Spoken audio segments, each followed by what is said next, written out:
तो आपका स्वागत है आज की कहानी में। तो आज की कहानी है हमारे पास, वो है तांगे वाला। लिखा है सुभद्रा कुमारी चौहान ने।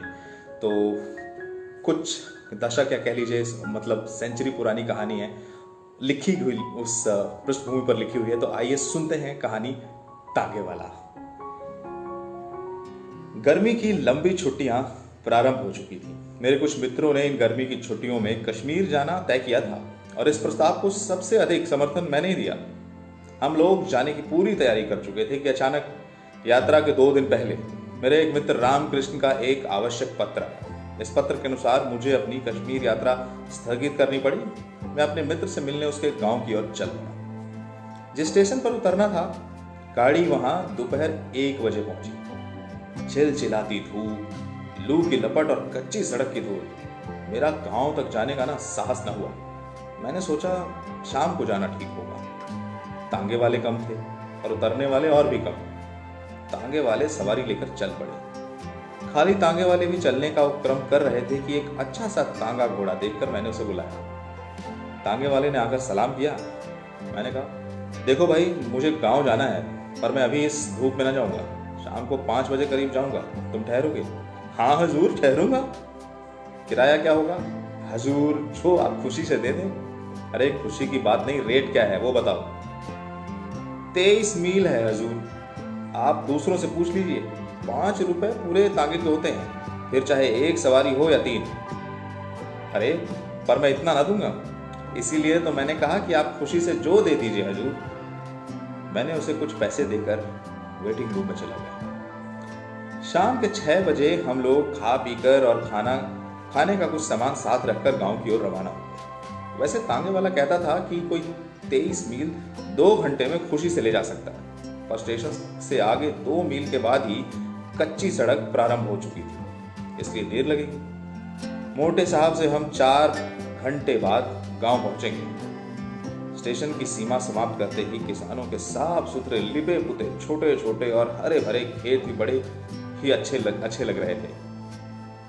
साथ भी न बच पाए कि पूर्णचंद ने सहस्त्रों घड़े दूध पृथ्वी पर उड़ेल दिया। दिन की लू अब ठंडी हवा में बदल चुकी थी। हम इस सुहाने दृश्य को देखकर मैदान में पहुंचे। अब रास्ते दोनों ओर खाली मैदान था। दूर पर एक आधा पेड़ निर्जन में ऐसा खड़ा था जैसे किसी की प्रतीक्षा कर रहा हो। मैंने सोचा चांदनी रात की वो आभा एक साथी के अभाव में उतनी सुखदायी ना हो सकेगी जितनी होनी चाहिए। मैंने तांगे वाले से पूछा, जो धीरे धीरे कुछ गुनगुना रहा था, कितने मील आ चुके हैं हम लोग? अभी हजूर कुछ 7 मील तो आए हैं। और फिर जरा वो जोर से गा उठा, हम फिर से वतन अपना स्वाधीन बना लेंगे। मैंने जरा सतर्क होकर तांगे वाले की ओर देखा। खद्दर का कुर्ता और गांधी टोपी उसके सिर पर थी। मैंने सोचा इसलिए तो ये स्वाधीनता के गीत गाता है। मैंने तांगे वाले से पूछा, कितने दिनों से तांगा हाँकते हो तांगे वाले? हजूर कोई 5 साल हुए। किसी की नौकरी करने से अच्छा है, तबीयत हुई तो जोता, न तबीयत हुई तो बैठे रहे। किसी की ताबेदारी नहीं, अपने मन का राज है। सामने चलकर नदी थी। नदी का पुल पार करते ही तांगे वाले ने तांगा रोक दिया। बोला, हजूर यहाँ जरा आराम कर लीजिए। नदी का पानी साफ है और मीठा है। कहते हैं सन 57 में गदर में तात्या टोपे दुश्मनों की सेना को चीरते हुए यहीं से नदी पार करके चला गया था। तात्या टोपे? मैंने मन में सोचा, इसे इतिहास का भी कुछ ज्ञान है। तांगे वाला फिर बोला, हाँ हजूर, तात्या टोपे नदी के पार जाना चाहता था। फिरंगियों की सेना ने उसे चारों ओर से घेर लिया था। फिर भी हजूर वो इतना तेज, इतना फुर्तीला था कि 4-5 बड़े बड़े फिरंगी अफसरों के सामने से निकल गया, हमारी सेना, अपनी सेना समेत, और उसका कोई कुछ भी न कर सका। मुझे तांगे वाले के मुंह से इतिहास की कहानी बड़ी ही रोचक लगी। मैं जानता था कि आखिर इस तांगे वाले के मन में क्या है। मैंने पूछा, फिर क्या हुआ? और मैं उसके पीछे पीछे चला। वो बोला, सन 57 में गदर में अगर हिंदुस्तान तो पासा ही पलट जाता, पर तकदीर और फूट जो न कराए सो। मौलवी अहमद शाह और तात्या तोपे सरीके देशभक्त वीरों को भी हम ही से धोखाबाज जैसे लोगों ने देकर दुश्मनों के हवाले कर दिया। खून खौल उठता है हजूर ये बात सोचकर। मैंने पूछा, तुम पढ़े लिखे हो? तांगे वाला उत्साह के साथ बोला, बहुत कम हजूर, हिंदी अच्छी तरह पढ़ लिख लेता हूँ, अंग्रेजी भी थोड़ी जानता हूँ, पर हजूर जब से 57 के गदर का इतिहास पढ़ा और ये जाना कि फिरंगी कैसे है और कैसे फैल के सारे हिंदुस्तान में, ये जाना तब से हजूर बदले की भावना से दिन रात चलता रहता है। सरकारी नौकरी इसलिए नहीं की, मेरा बाप डीसी की अर्दली में था, मुझे वो जगह मिल रही थी, मैंने ठोकर मार दी, माँ बाप नाराज हो गए तो घर छोड़ दिया, तब से यहाँ हूँ, ये तांगा चलाता हूँ, पर तांगे पर भी किसी साले फिरंगी को बैठाकर तांगा ना हुआ। क्यों? फिरंगी को ना बैठाने की कसम क्यों खा ली है? अरे सारे हिंदुस्तान में गदर के समय इन फिरंगियों ने क्या कम जुल्म किए हैं? गांव के गांव जला दिए, औरतों को बेइज्जत किया, निरपराध लोगों को तोपों के मुंह पे बांध कर उड़ा दिया। फिर सन 57 की दूर की बात जाने दीजिए, अभी की बात लीजिए, पंजाब में उन्होंने क्या कम किया है? जलियां वाले बाग को हजूर कौन भुलाएगा? घाव ताजा है, इन फिरंगियों को देखते ही उस पर नमक पड़ता है, इसलिए मैंने कसम खाई है, इन तांगे पर कभी ना बैठाऊंगा उन्हें। मेरा मन इनसे बदला लेने के लिए बार बार उमड़ता। इतने में हम नदी के किनारे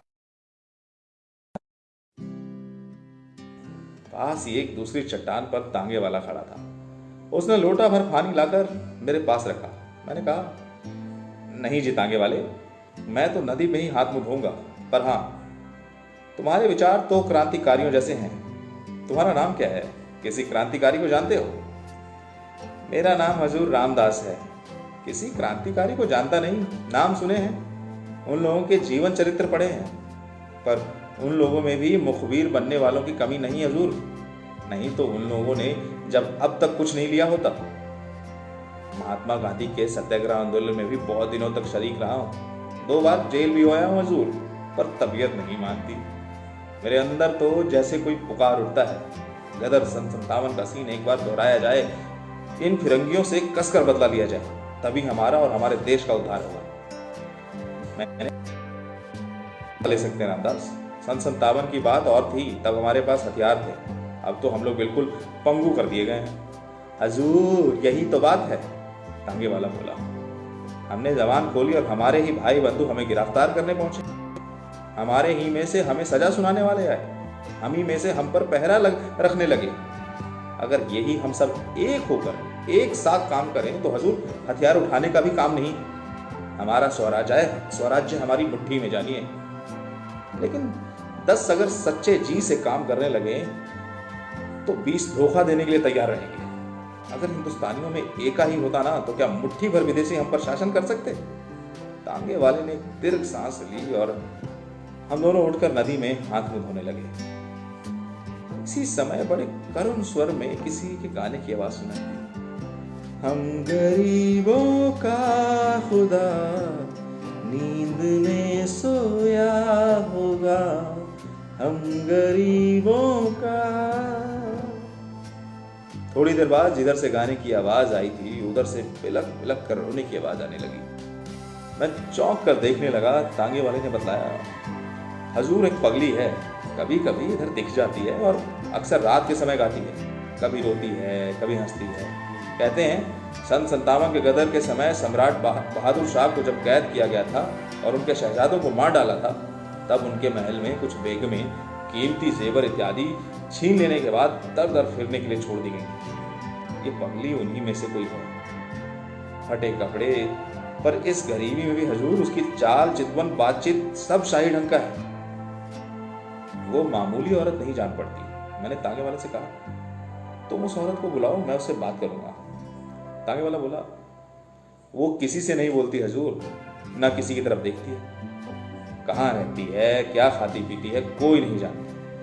कभी कभी ये नदी किनारे दिख जाती है, न जाने कितने सालों से इसी तरह गाती है, रोती है, हंसती है, पर आज तक कोई उससे बात नहीं कर सका है। मैं आश्चर्य में था।